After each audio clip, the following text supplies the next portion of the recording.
നമ്മെ പുലർത്താൻ കർത്താവ് ശക്തനാണെങ്കിൽ നമ്മൾ എന്തിനാ ഈ ഭാരങ്ങൾ ചുമന്നുകൊണ്ട് പോകുന്നത്?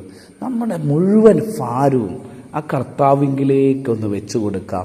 കർത്താവായ യേശുക്രിസ്തു ഈ ഭൂപ്പരപ്പിലായിരുന്നപ്പോൾ ഇങ്ങനെ പറഞ്ഞു, അധ്വാനിക്കുന്നവരും ഭാരം ചുമക്കുന്നവരും ആയുള്ളവരെ എൻ്റെ അരികിൽ വരുവിൻ, ഞാൻ നിങ്ങളെ ആശ്വസിപ്പിക്കും.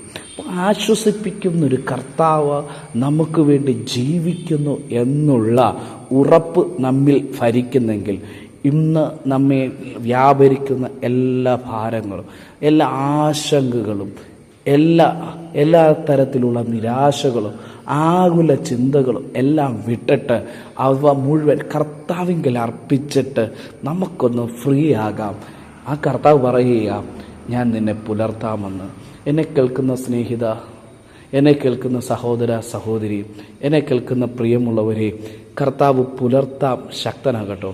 കരയുന്ന കാക്കക്കുഞ്ഞുങ്ങൾക്ക് അതതിൻ്റെ ആഹാരം കർത്താവ് കൊടുക്കുന്നെങ്കിൽ നമ്മെ എത്രയധികമായി കർത്താവ് പോറ്റി പുലർത്തുവാൻ ഇടയായിത്തീരും. ധൈര്യമായിട്ടിരിക്കുക.